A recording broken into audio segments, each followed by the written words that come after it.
तो मैंने कहा तुम नहीं जा सकती। तो कौन होती है मुझे रोकने वाली? क्या?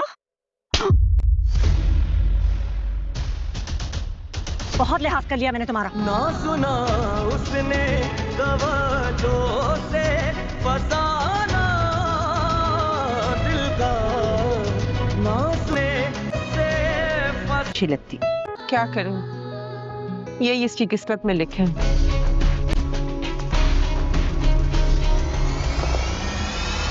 जाके रखा था, पलकों पे भी रखा था एक। अब ड्रामे के नेक्स्ट एपिसोड में आप देखेंगे कि आयला की मेहंदी होती है और शामी भी वापस आ जाता है।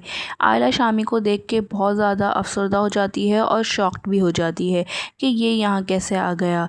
और ये मंज़र उसका होने वाला शौहर देख रहा होता है और वो समझ जाता है कि ये वही लड़का है जिससे इसका पहले निकाह हुआ है और वो नाराज़गी का इजहार कर लेता है और मुंह बना के बैठ जाता है। जिस पर आयला के फादर उससे जाके पूछते हैं कि क्या हुआ बेटा, आपका मुंह बना हुआ है, आप थोड़े अपसेट लग रहे हैं। जिस पे वो उन पर बहुत बुरी तरह बरसता है कि जिससे आपने अपनी बेटी की शादी की थी वो शख्स आपके घर में ही रहता है।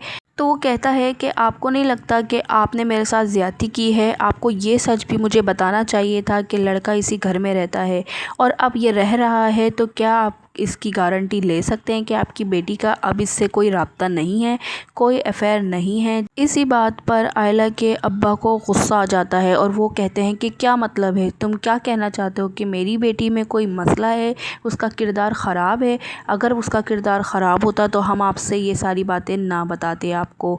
जिस पर इनकी बहुत तू में हो जाएगी और आयला का रिश्ता यहीं ख़त्म हो जाएगा। जिस पे ऑन के दिल में तो लड्डू फूटेंगे कि उसकी बात ख़त्म हो गई है और यहीं ऑन की माँ फ़ौरन आयला के लिए फ़ौरन रिश्ता डाल देंगी और वो कहेंगी कि मैं तो चाहती हूँ आयला मेरी बहू बने, आप इस रिश्ते को दफ़ा करें। अगर ये आयला के लिए वैसे भी मुनासिब नहीं था, लेकिन जब आप कर रहे थे शादी तो मैं चुप हो गई थी, लेकिन अब मैं चाहती हूँ कि ये आयला मेरी ऑन की दुल्हन बने।